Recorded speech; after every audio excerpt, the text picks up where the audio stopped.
Hello दोस्तों, जिसे हम लूसेंट का रिवीजन करा रहे हैं।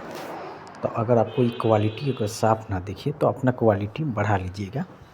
और चलिए हम स्टार्ट करते हैं। तो जैसे कि मौर्य काल में एगो मुनई किसे कहा जाता था, तो ये सड़क निर्माण अधिकारी था। एक रनोमई, एक कृषि से मत मार दीजिएगा, सड़क निर्माण अधिकारी था।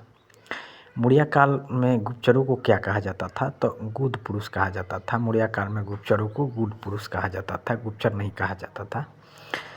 श्रीलंकाई शासक ने अपने आप को सम्राट अशोक के आदर्शों के अनुरूप ढालने की कोशिश की थी, तो 30 ने किया था। 64 नंबर का देखिएगा कि श्रीलंकाई शासक ने अपने शासक को मौर्य सम्राट अशोक के आदर्शों के अनुरूप ढालने की कोशिश की, तो 30 ने किया था।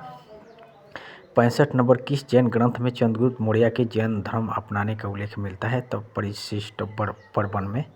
किस जैन ग्रंथ में चंद्रगुप्त मौर्य के जैन धर्म अपनाने का उल्लेख मिलता है, तो परिशिष्ट पर्वन में। उसके बाद 66 नंबर देखिएगा, किस महीने से मौर्य का राजकोषीय वर्ष आरंभ होता है, तो आषाढ़ और जुलाई से। 66 नंबर किस महीने से मौर्य का राजकोषीय वर्ष आरंभ होता है, तो आषाढ़ और जुलाई से। 67 नंबर निम्नलिखित में से किन किन दक्षिण भारतीय जातियों का उल्लेख अशोक के शिलालेख में किया गया है, तो यहाँ पे 1, 3, 4, 5। तो चूल का, पांडव का, सतीपुत्र का, केरल पुत्र का, विष्णुकुंड और पलव का नहीं हुआ है।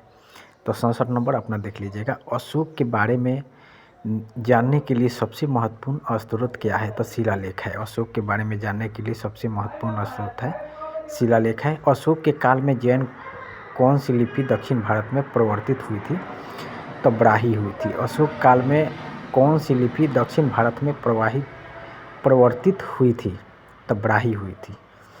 उसके बाद यहाँ 70 नंबर देखिएगा, अशोक का अभिलेख भारतीय उपमहाद्वीप के बाहर भी पाया गया। निम्नलिखित में से किस देश में यह पाया गया, तो अफगानिस्तान में पाया गया था। अशोक के अभिलेख भारतीय उपमहाद्वीप के बाहर भी पाया गया। निम्नलिखित में से किस देश में यह पाया गया, तो अफगानिस्तान में पाया गया।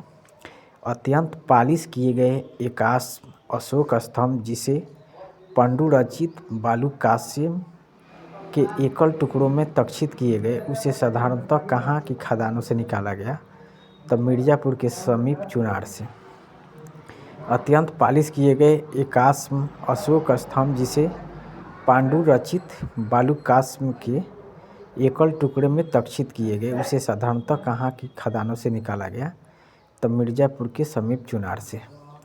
भारतीय लिखने की कला नहीं जानते हैं, यह किसकी उक्ति है, तो ये मेगास्थनीज की है। भारतीय लिखने की कला नहीं जानते हैं किसकी उक्ति है, तो ये मेगास्थनीज की है।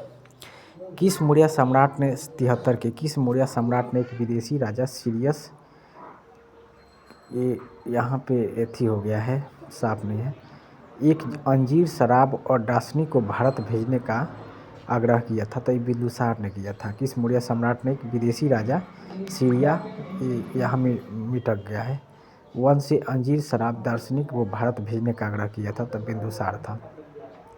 अशोक द्वारा कलिंग पर चढ़ाई की जानकारी के लिए सबसे महत्वपूर्ण स्रोत है, तो 13वां बृहत शिलालेख है। अशोक द्वारा कलिंग पर चढ़ाई की जानकारी के लिए 13वां बृहत शिलालेख है। तो याद रखिएगा कि अशोक द्वारा कलिंग पर चढ़ाई 13वां बृहत शिलालेख से किया था। बिंदुसार की मृत्यु के समय अशोक किस प्रांत का गवर्नर था, तो उज्जैन का था। किस शिलालेख में अशोक ने घोषणा की कि सारी प्रजा मेरी संतान है, तो पृथक कलिंग शिलालेख में। किस शिलालेख में अशोक ने घोषणा की कि सारी प्रजा मेरी संतान है, तब पृथक कलिंग में। यहाँ देख लीजिएगा 77 की कौन सी घोषणा युद्ध और हिंसा के प्रति अशोक ने आंतरिक दुख को स्पष्ट करता है, तो कलिंग का पृथक शिलालेख में। कौन सी घोषणा युद्ध और हिंसा के प्रति अशोक के आंतरिक दुख को स्पष्ट करता है, तो कलिंग का पृथक शिलालेख में। यहाँ पे 78 देखिएगा, किस शिलालेख में अशोक ने यह घोषणा किया कि किसी भी समय चाहे तो मैं खाता रहूँ या रानी के साथ विश्राम करता रहूँ या अपने अंत साल में रहूँ, मैं जहाँ भी रहूँ, मैं महामात्र मुझे सार्वजनिक कामों के लिए संपर्क कर सकते हैं, तो इस 6ठे शिलालेख में उसने बताया है। यहाँ पे देख लीजिएगा, निम्नलिखित में से कौन आरोही क्रम में मौर्य प्रशासन के अधिकारी का नाम बताता है, तो प्रादेशिक, राजुक, यागतुक। याद रखिएगा, आरोही क्रम में मौर्य प्रशासन के अधिकारी का नाम प्रादेशिक था, राजुक था, अजुक तक था। उसके बाद भिष्टि है, भिष्टि एक बिगाड़ी है, भिष्टि एक बिगाड़ी है। मौर्य काल में सीता से तात्पर्य है तो राजकीय भूमि से प्राप्त आए। निम्नलिखित में से मौर्य काल का कला का सबसे अच्छा नमूना है स्तंभ है।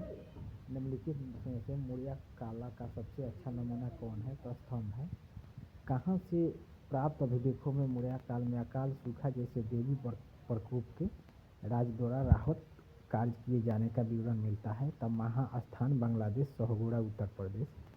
कहाँ से प्राप्त अभिलेखों से मौर्य काल में अकाल सूखा जैसे देवी प्रकोप के राज द्वारा राहत कार्य किए जाने का विवरण मिलता है। तब महास्थान बांग्लादेश, सहगोड़ा उत्तर प्रदेश। अशोक ने श्रीलंका में बौद्ध धर्म का प्रचार हेतु किसे भेजा था तो महेंद्र और संघमित्रा दोनों को भेजा था। अशोक ने श्रीलंका में बौद्ध धर्म का प्रचार हेतु किसे भेजा था तब महेंद्र और संघमित्रा दोनों को भेजा था। अशोक के मनसेहरा पाकिस्तान और शहबाजगढ़ी पाकिस्तान से प्राप्त बीज शिलालेख के किस लिपि का प्रयोग किया गया था तो खरोष्टी का किया गया था। अशोक के मनसेहरा पाकिस्तान के शहबाजगाधी पाकिस्तान से प्राप्त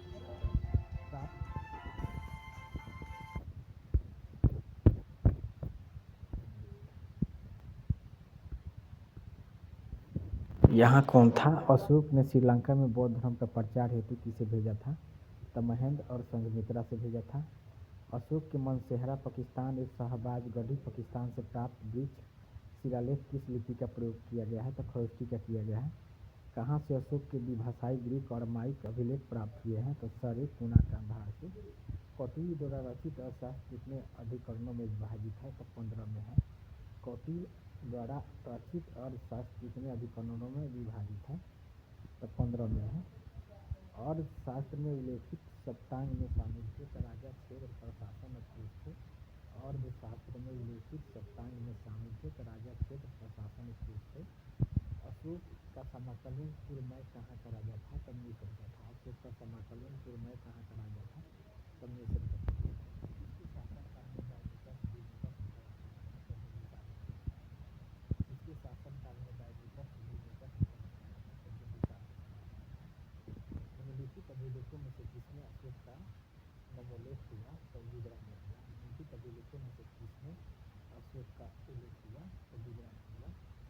इस बौद्ध मूल ग्रंथ में मौर्य सम्राट अशोक का विवरण शामिल है तो महावंश में है। इस बौद्ध मूल ग्रंथ में मौर्य सम्राट अशोक का विवरण शामिल है तो महावंश में है। निम्नलिखित में से किस उभारदार मूर्तिशिल्प शिलालेख अशोक की प्रस्तर रूप चित्र के साथ रहने अशोक राजा अशोक उल्लेखित है तो कंगनहली है। निम्नलिखित में से किस उभारदार मूर्तिशिल्प शिलालेख अशोक के प्रस्तर रूप चित्र के साथ रानो अशोक राजा